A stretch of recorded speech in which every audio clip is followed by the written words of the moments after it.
आइ मान लिए बॉलीवुड में बड़का जते जते स्टार छै सबके अपन अपन टीम छै। सलमान खान के अपने टीम छै, शाहरुख खान के अपने हाँ टीम माने छै। सलमान खान रहती तो ओकर जते कारीगर तो सब कलाकार रहते। हाँ हाँ हाँ एक टीम छै, वो टीम मजबूती होइ छै, कोनो आदमी मजबूती नहीं छै। नहीं होइ छै। सलमान खान बहुत बड़का कलाकारी से नहीं छै। हाँ सब गोटे ओकरा मिलै छै तऽ हाँ पीछे बहुत बड़का तंत्र लागल छै, तें वो बहुत बड़का जी छै। ओ सिनेमा कोनो अबै छै तो उ सब प्रचारो प्रसार वही रूप से केलक। बहुते तंत्र छै, बहुत बात छै। खैर ओते दूर के बात करनाइयो कनिका केना हमरा लागि रहल है, लेकिन अइए तऽ जे लेवल में हम छी। तो अहाँ कन्विंस नहीं कऽ पैली चूँकि अहाँ तो नेतृत्व के लिए कन्विंस की अब कथी कभी गर्दन काट के दे देवे, गर्दन कटा लेवे, केना करबी कन्विंस। कन्विंसर में शायद हमरा से बढ़िया कन्विंस बहुत लोग नहीं कर पाबे होते, लेकिन तैयो थाकि गेली। लेकिन तैयो थाकि गेली।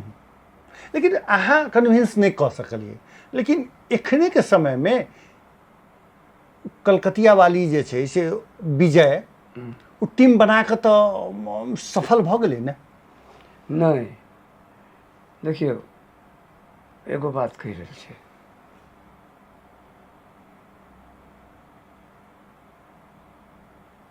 अविनाश जे है ना बहुत नीक आदमी छै, बहुत नीक लड़का छै जी बहुत ईमानदार और बहुत मेहनतिया। अविनाश भेट गेलै ओकरा अच्छा एकटा ओहि रूप में, हालांकि शुरुआत हम ही केने रही ओकर उ रूप के। हाँ पमरिया वाला शुरू में हम ही रही खींचले। अच्छा उ रहे भाई मतलब कि मिलियन में गेल रहे, मिलियन में गेल रहे ओकर व्यूज जैसे। अविनाश किनका वही अथी के छै, वो इजी क्षेत्र छै वो, हालांकि हमरो रही केने वो, लेकिन उ रेंज जे है से ओकर इजी रहे, वो हमरा से बढ़िया रहे केने।